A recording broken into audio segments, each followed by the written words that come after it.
Magandang araw mga ka-tracker. Ayan, ipakita ko lang sa inyo itong quality Japan surplus truck na ilalabas namin ngayong araw para magkaroon po kayo ng idea and reference sa gawa po namin or sa pagka-recondition ng unit dito po sa aming planta. Nandito po tayo sa Kalipil Marketing Corporation, Barangay Mambugdes, Bacoor, Cavite, ang nagbebenta ng Japan surplus truck.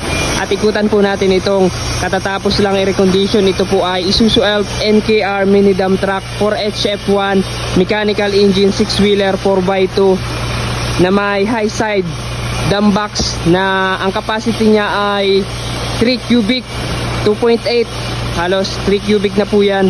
Ikutan po natin. Ayan, fully repaint po, urethane paint po yung ginamit dito. Dalawa yung kulay niya, apple green and then white naman, pati yung kanyang body. Tapos undercoat, ayan, black tone. Ito po yung itsura niya, oh.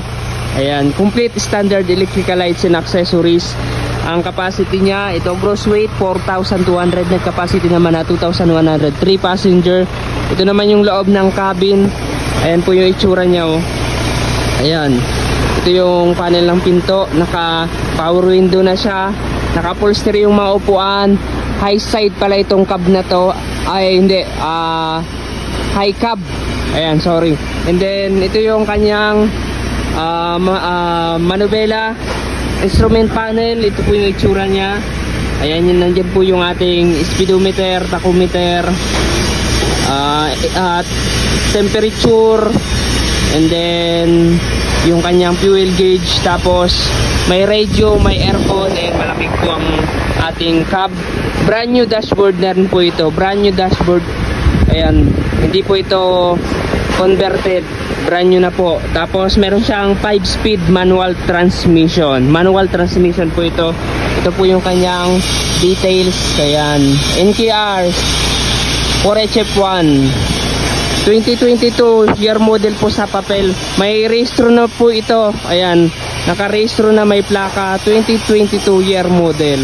Ayan po yung mga gulong natin. Malaki po yung gulong niya. Ayan, ito brand new gulong na siya.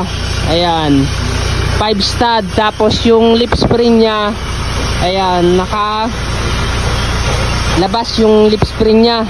Ayan, kabilaan po. Tapos naka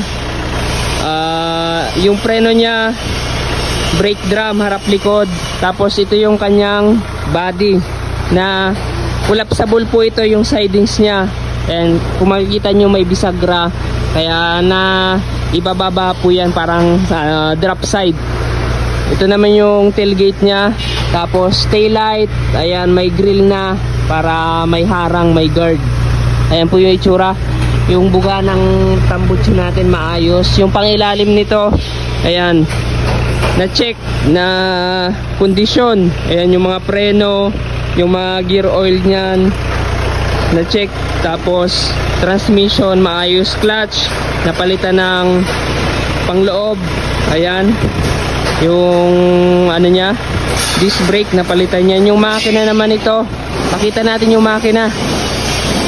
Masuya ko, Glenn. Ayan yung QC natin. Ito dito mga ka-tracker, may sarili kaming mekaniko na nag-tune up ng makina. Tapos may QC rin kami, and then tinetest drive rin namin pagkatapos i-recondition. Ito yung loob ng ating dump box. Ayan, ito yung makina. Ang makina niya 4HF1, 4-cylinder to, inline injection pump, mechanical. Maganda to sa mga pamprobinsya. Hindi po ito naka computer box. Ayan, tapos ito yung kanyang battery, brand new battery na rin. So pakibaba na. Ayan po, dito po yan sa Kalipil Marketing Corporation. Ayan, oh, makikita nyo, ang ganda ng kulay niya. So kung naghahanap po kayo ng Japan surplus truck, dito lang po, marami kaming available unit. Dito po yan sa Mambugdes, Bacoor, Cavite. Ayan, kung gusto nyo pong mag-inquire, mag-message lamang po sa ating FB page, Tracker Moto page. Maraming salamat. Kung nagustuhan nyo itong video na to, paki-like, share at mag-subscribe na sa ating YouTube channel. Paki-follow rin itong page natin. Maraming salamat. God bless. Bye-bye.